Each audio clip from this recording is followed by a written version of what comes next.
Every single person is connected. But let's figure out a way to work together. Hit the road,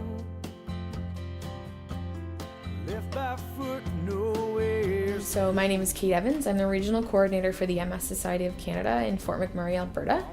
I've been with the MS Society for just under 2 years now. The MS Society has been in Fort McMurray as a satellite office through support groups and with the MS Walk for about 16 years, but the full-time permanent office has been open since January 2014. Our mission and vision is to find a cure for multiple sclerosis or to enable people affected by MS, to do research to find a cure, to find treatments for MS and to find the reason that it happens, and to enable people and empower people to live the life that they were given, basically. Hi, my name is Krista Watts-Baker. I'm a resident of Fort McMurray. I'm a member of the Board of Directors for the Alberta and Northwest Territories Division, and I'm also a client of the MS Society, and I've suffered with MS for a number of years, however, been only diagnosed in June of last year. Cross this whole highway, I'm headed west. My name is Stephanie Myrick. I'm the Regional Program Coordinator for Spinal Cord Injury Alberta, and I have been here 3 years. Our vision and mandate is empowering people with spinal cord injuries and other physical disabilities to achieve independence and full community participation. I'll be happy again till the day I get back. I'm Joanne Harley. I am the Employment Coordinator with the Salvation Army START program, and I've been with them on the 5th of October. It will be 6 years. When I came here, I was only going to do it long enough till I found something else, and here I am. Still here, loving it. Our mandate is to provide supports and opportunities to individuals with developmental disabilities that will empower them to live life to their fullest potential. Now I'm low on cash. My name is Amanda Oak. I work for the Alberta Brain Injury Network with Blue Heron Support Services, and I have been working here for a year. This is Kathy Long, and I work with the Alberta Brain Injury Network through Blue Heron Support Services, and I've been working here since October of 2014. Our mission is that all people are fully included in society with the help of supports. Please come back, I heard my mouth say. My name is Carolyn DeGrace, and I am the Mental Wellness Program Coordinator at Canadian Mental Health Association. I've worked there for just about a year now. I'm Sabrina Morrison, and I'm the Consumer Advocate at Canadian Mental Health Association. So my role is primarily the voice for the voiceless, meaning I assist and support our clients or consumers, depending on what language you want to use, navigate the system. Hi, my name is Emma Murray, and I'm the Fund Developer and the Event Coordinator for Canadian Mental Health Association. The overall mission of Canadian Mental Health Association is mentally healthy people in a healthy society. Locally in the Wood Buffalo region, our mandate is to provide education and prevention of mental illness through our workshops and programs. The heavy load, I'm on the road. I guess it's time. We work with people living with multiple sclerosis, or MS. It is an autoimmune disease of the central nervous system, which is your brain and your spinal cord. All types of spinal cord injuries, but mostly quadriplegia and paraplegia. Well, we have a vast array. Developmental disabilities, of course, autism, Down syndrome, physical disabilities, mental health, Asperger's, and cerebral palsy. Our clients have various degrees of brain injury. Most often I see depression and anxiety. Those are the two main mental problems and illness. So sometimes it's just situational, and sometimes it's an actual diagnosis that is affecting their day-to-day living.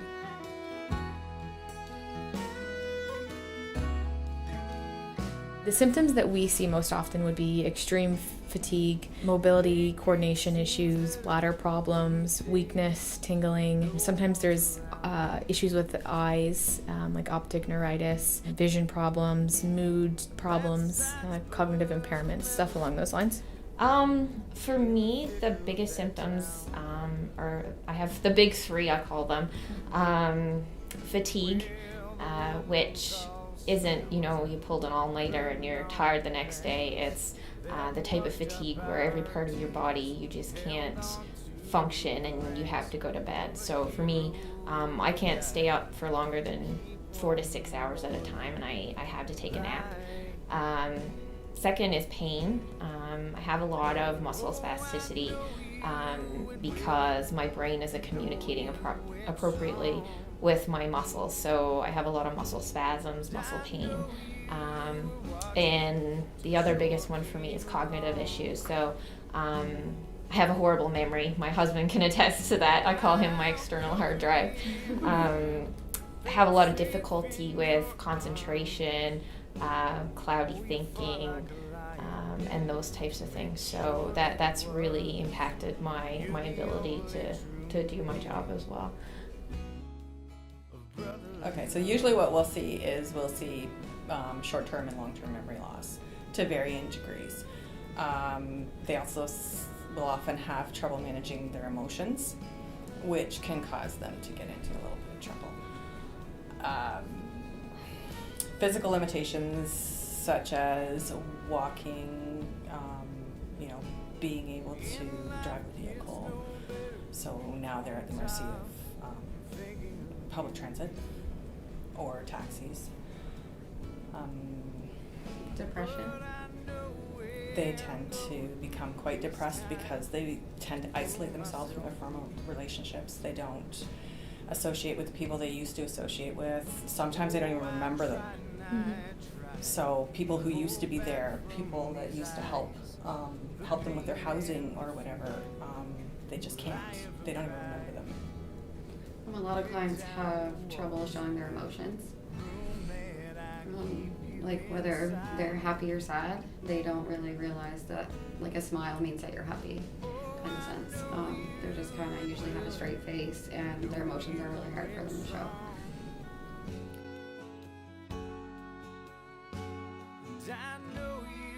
There actually is no cure or treatment for multiple sclerosis. There's a lot of great research happening right now in regards to finding a cure, but there is no cure as of right yet. So because there is no cure, there are some treatments for people like me who have relapsing remitting MS. Right now I take what's called a disease-modifying drug called Tecfidera, which is meant to kind of slow the progression of the disease and hopefully prevent me from getting any further, inflammation and damage in my brain.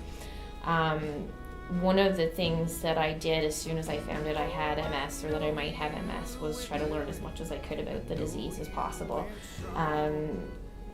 Wellness in general is super important for people who have MS. I look at it from a holistic point of view. I don't just treat my physical symptoms. Huge advancements have been made in both robotics and medicine. However, most people who suffer a spinal cord injury will not be able to walk again, although they can regain some movement and feeling in affected limbs. No, once your brain's damaged, it's damaged. Some people can recover and make new connections in their brain so that they can learn new skills or relearn those skills, but the damaged area of the brain can never be rehabilitated.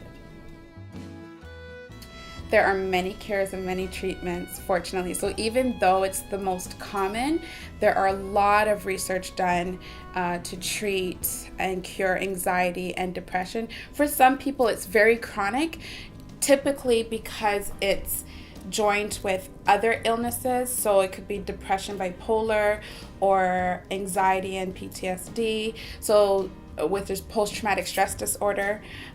So sometimes the mental illness that they're living with, even though it might be something that is treatable like the depression and anxiety, it's usually joined with something else. And many times I see either a misdiagnosis or they lived so long without being properly diagnosed that the illness became worse. Talking in your sleep. Things like accessible parking, even 1 minute in a handicapped parking spot is too long. It's all right for you, you're just jumping in and out of your car, you think you're going to be a second. But for the person in a wheelchair who needs that spot because it's the only spot big enough to get their vehicle into and get their wheelchair out of their vehicle, those are issues that can be easily fixed. Well, some of our individuals, that's just who they are. They were born that way. They don't know any different. They just are. Some of them, though, are they're quite aware, and so when they're treated badly, it hurts. It hurts them, and it's hard for the caregiver to stand by and act professionally. Some of the families have done very well. They I guess don't think that their son or daughter has a disability. They've never treated them that way. Some of them, the abuse, I mean, I could tell you some stories. Terrible. But it has broken up marriages because, for whatever reason. Like I say, the abuse, sometimes all the attention is focused on the person that has a disability, therefore the siblings kind of get left in the dust, and so then that doesn't work either, because now they are against also the person with the disability. It's pretty sad. It affects everything in their life. They can lose their job. They can't function in the job that they had before. They become socially isolated. Financial devastation. If they can't work, they can't earn money. Now, whatever they had before, they're stuck trying to figure out how to pay for this, or they lose it. Right? So the house, everything. They're faced with significant rehabilitation time. They can't, they can't just take a pill and get better. So the day-to-day living, what I see with my clients is getting up, the motivation of getting up. So many of them are very ambitious. And in fact, all my clients are very ambitious. I don't recall one that's not ambitious, but they feel so fatigued, so tired physically and mentally. So even to come to the appointment, sometimes it's a struggle, more or less, to go do an 8, 10, 12 hours, 16-hour shift. That's what I'm saying, like this, the getting up and having that motivation. So the ambition is there, but the physical strength isn't there. Well, we have one that he was assessed, and the doctor that did the assessment had said, you're never going to amount to anything. Nothing. This just rocked his world, I'm telling you. He was devastated. And he decided he'd gone to grade 12 and he had got a certificate, but it wasn't a diploma. And so he thought, I'm going to college. I'm going to piano college, and I'm going to get myself a grade 12 diploma. And he did. He worked on it 3 years. And I mean, he had to have a scribe and a reader, so it wasn't something that he just fell into, went in there, sat down and did it. Very clever, but he had to have all that support. It's just amazing. He's just such a and yes, he has a job. He's just such a dynamic person. And he was one that was neglected as a child, and yet he has grown into such a wonderful, wonderful young man. You wonder how they rise above. I mean, when I grow up, I want to be just like him. He's just outstanding as a human being.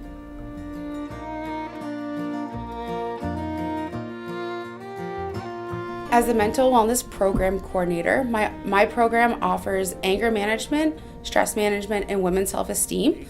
All of these 3 programs are run by volunteer facilitators who we provide facilitator training to. They're all 12-hour certificate programs and run over 4 weeks, 3 hours per session. We also offer mental health first aid training. This is a 2-day, 14-hour certificate program where you're certified for 2 years. We have 2 lovely in-house facilitators for this program. We also offer the ASSIST program. This is Applied Suicide Intervention Skills Training. This is a 2-day program that gives you certification for 3 years. All of our workshops are mobile, so we can definitely come to you if you needed to have any of the trainings. We also do community presentations and have a number of partnerships within the community. We also go into this different schools in Fort McMurray.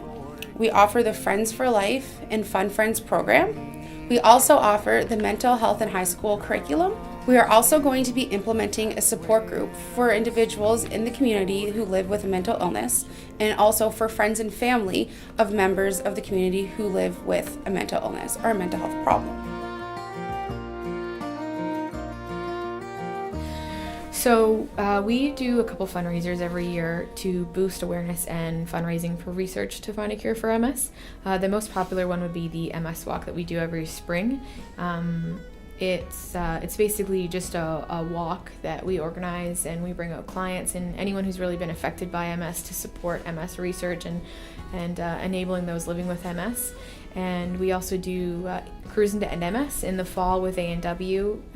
That brings out a lot of people as well because they do run a car show, and every dollar from every teen burger sold goes towards MS research.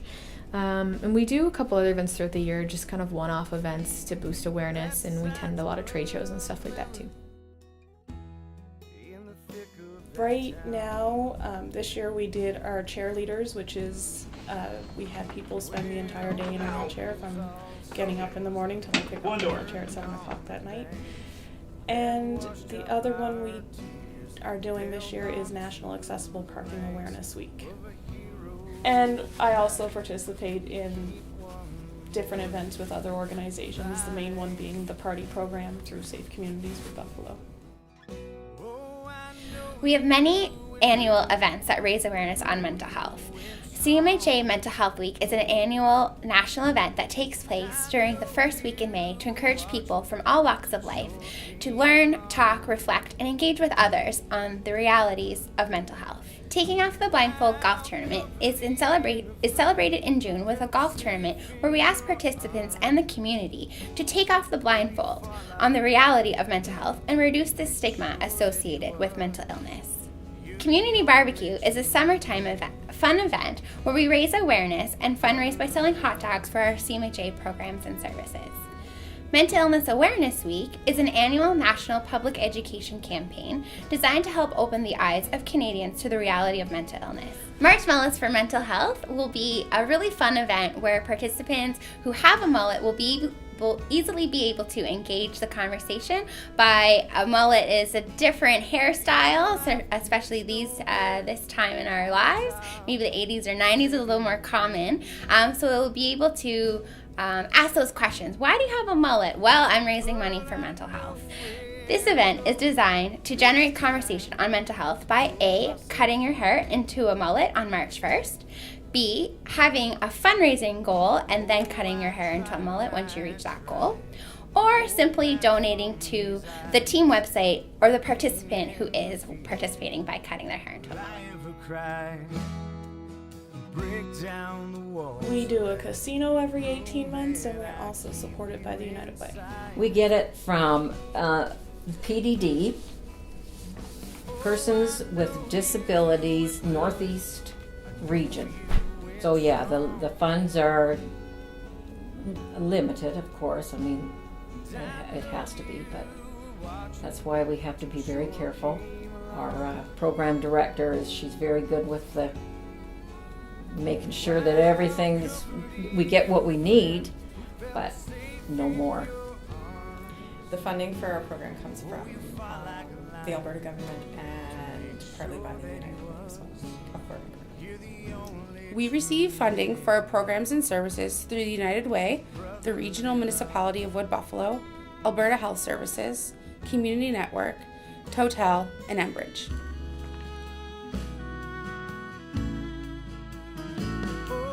What really inspires me is to see a lot of these people who have this disability and keep pushing and who are so strong and who refuse to let MS dictate what they do or kind of encompass their life.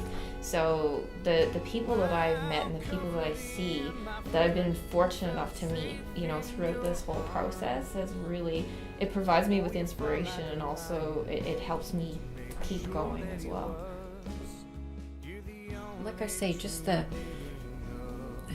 dynamic, how they are, that they rise above what they are, who they are. Like the other day, I got one of our gals a job, and she looks up at me with a smile on her face. "Joanne, you got me the perfect job." I was going to do this. It just inspires me to keep going. She is so inspiring. She loves her job. It's brand new to her, and yet she just does everything perfectly. You know, she wants it done right. She's like behind in a restaurant, and so everything has to be clean and done. Like, just, you know, she won't accept defeat. She's not tall, so she gets up on that stool and away she goes. Yeah, she's not letting nothing stop her. What I realized is every single person is connected. Whether we need someone to pick up our garbage in front of our house and our recycling, whether we're at the hospital and we're bleeding and we're vomiting and we're big corporate executives but we're sick, or our children's sick and they're vomiting, we need someone to clean that up so that those germs and bacteria doesn't spread. So if we need each other and if we're all connected, why aren't we doing that? Why aren't we acting as that?